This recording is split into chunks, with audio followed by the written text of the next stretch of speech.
Insects were leading them further from the firelight, closer to the dark maw of the forest.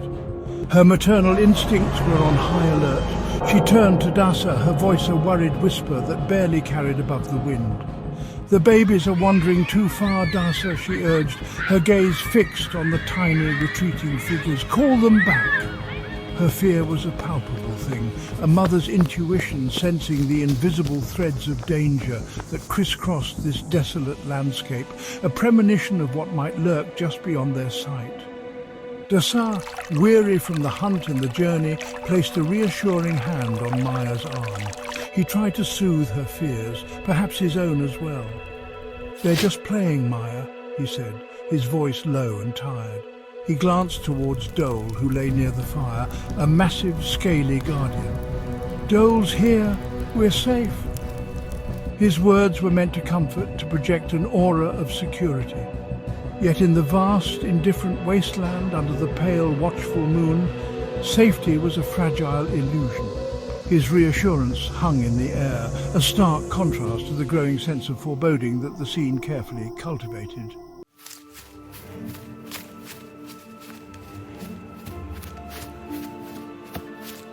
The babies, lost in their innocent game, paid no heed to the subtle anxieties of their parents. Their world for now was filled with delight. "Catch the glow bug!" One of the tiny T-Rexes seemed to chirp, its small growl more playful than fierce. The glowing insects danced before them, their light mesmerizing. These were not ordinary fireflies.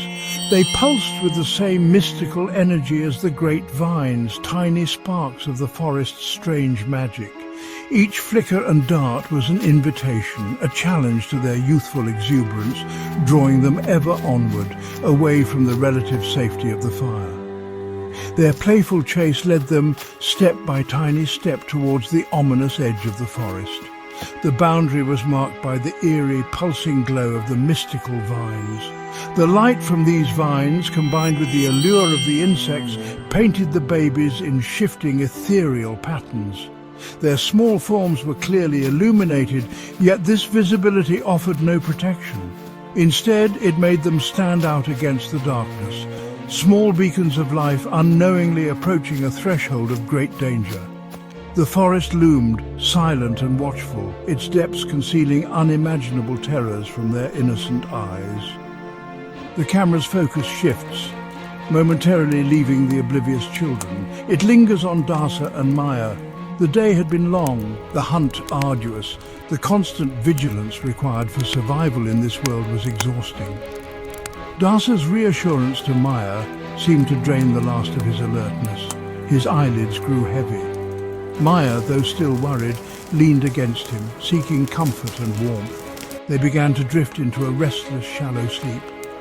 The crackling fire, the distant howl of the wind, the eerie hum of the vines, these sounds became a lullaby of false peace, their parental guard slowly, unconsciously lowering.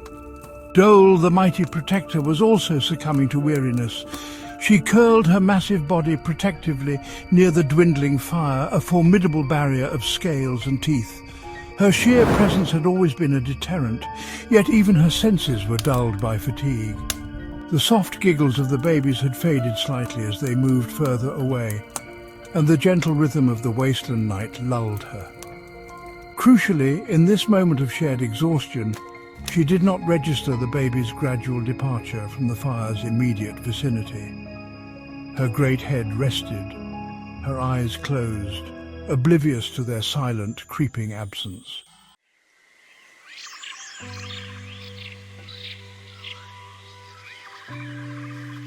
Section 4, Restless Slumber, a precarious peace before the storm. A deceptive calm settled over the small camp. On the surface, all appeared tranquil. The fire burned low, its embers glowing like sleepy eyes. The adults, Dasa and Maya, were lost in their uneasy slumber. Dole, the giant guardian, lay still, a mountain of dormant power. Only the faint, rhythmic breathing of the sleepers disturbed the silence immediately around the fire. The wasteland itself seemed to hold its breath, cloaked in the pale, ghostly light of the moon.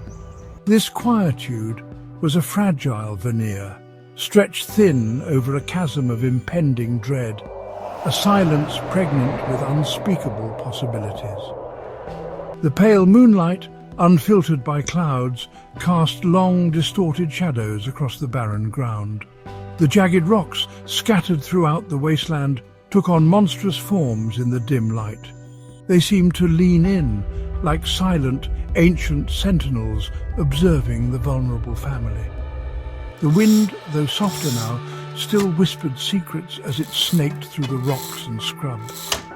Every subtle shift in the shadows, every rustle of dry vegetation, seemed to hint at unseen movement. The environment was not passive. It was an active participant, its features contributing to the rising, unspoken terror. The undercurrent of unease was relentless. It thrummed beneath the surface of the apparent peace. The mystical, glowing vines at the distant forest edge pulsed with a more insistent rhythm now. Their light, once just an eerie backdrop, now seemed like a beacon, perhaps a warning, or worse, an allure to hidden dangers. The babies, drawn by the glowing insects, were now completely out of sight. They had vanished into the periphery, near that glowing, ominous threshold between the open waste and the shadowed depths of the ancient forest. Their absence was a silent scream in the quiet night. The family was utterly vulnerable. Their precarious peace was balanced on a knife's edge. The parents slept, trusting in their formidable dinosaur ally. The ally, in turn, was also lost to exhaustion. The innocence of the young had led them into the very jaws of potential danger. Every element of the scene, the desolate setting, the eerie lights, the unsettling sounds, the absence of the children, converged to create an almost unbearable suspense. The stage was meticulously set. The deceptive calm was merely the deep breath before the plunge. The storm was about to break.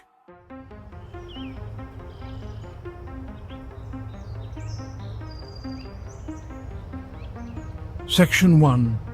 The emergence of shadow predators from the stained glass dark. Deep within the forest, shadows stirred. They were not the gentle shadows of twilight. These were deeper, colder, imbued with an ancient hunger. From this stained glass darkness, two forms began to resolve. They were Carnotaurus. Sleek, powerful bodies moved with a sinister grace. Their hides were a patchwork of dark, menacing hues, like obsidian shards embedded in a macabre mosaic. Jagged, angular lines defined their predatory silhouettes against the faint, mystical glow filtering from the deeper woods. Horns, sharp and cruel, jutted above their eyes, and those eyes, they glowed with a malevolent red light piercing the gloom like smouldering embers. The air, moments before filled with the innocent sounds of play, suddenly grew deathly still. The gentle hum of the distant vines seemed to falter, replaced by a palpable dread. The babies, Dussa's child and Dole's three small offspring, froze mid-chase. The glowing insects they had pursued now seemed like treacherous lures. Their tiny heads snapped towards the forest edge. They saw the shifting darkness. They sensed the approaching doom. Instinct, raw and primal, screamed a warning through their small bodies. The playful light in their eyes was extinguished, replaced by a rapidly dawning terror. Then the silence shattered. A high-pitched scream, then another, tore through the night. The babies, paralyzed by fear for a crucial instant, finally broke. They scattered, their tiny legs churning desperately. But the Carnotaurus was swift. They exploded from the tree line, a blur of destructive motion. Their charge was a terrifying spectacle of predatory efficiency. The stained glass style rendered their attack in sharp, brutal strokes of colour, the reds of their eyes streaking through the darkness like bolts of bloody lightning. The forest itself seemed to recoil from their ferocity. The deceptive calm of the wasteland was irrevocably broken. The nightmare had begun. There was no warning for the sleeping adults, no time to prepare. The attack was sudden, brutal and absolute. The mystical glowing vines along the forest edge seemed to pulse with a frantic, agitated light, their ethereal glow now tinged with an ominous crimson. The predators were among the prey. The night, which had promised a restless peace, now offered only the chilling certainty of violence. The shadows had claimed the edge of their fragile sanctuary.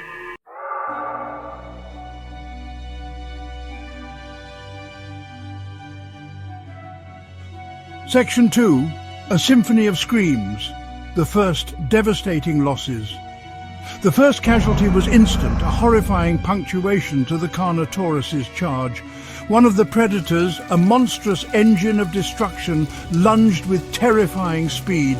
Its powerful jaws snapped shut.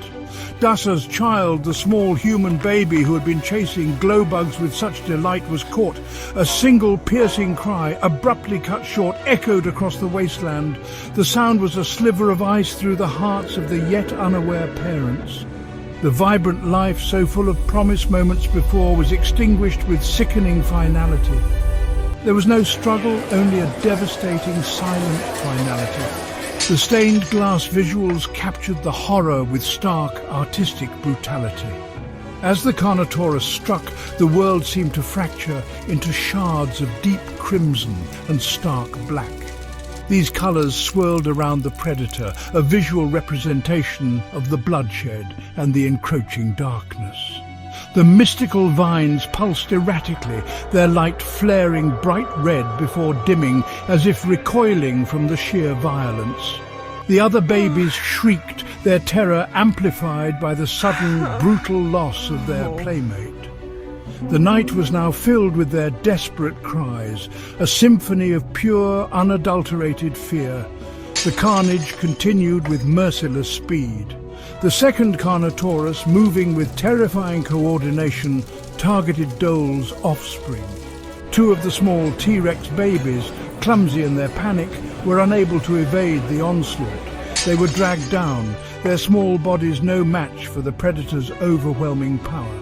Their brief, terrified yelps were swallowed by the aggressive roars of the Carnotaurus and the sickening crunch of bone. Their forms, moments before vibrant and playful, lay still and lifeless on the barren earth. Small sacrifices to the wasteland's insatiable cruelty. The air was thick with the sounds of slaughter. The triumphant roars of the Carnotaurus mingled with the terrified screams of the remaining baby. Snapping jaws echoed with gruesome clarity. The thud of small bodies hitting the unforgiving ground was a sickening percussion. Frantic, tiny footsteps drummed a desperate rhythm of attempted escape. Nature itself seemed to amplify the horror. Rustling foliage and snapping branches marked the predator's relentless movements.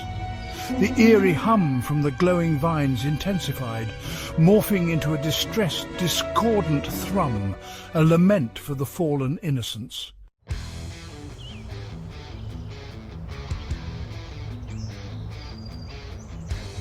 Section 3. A Desperate Flight. The Lone Survivor's Plea.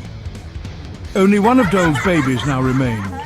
Terror gave its tiny legs an unnatural speed.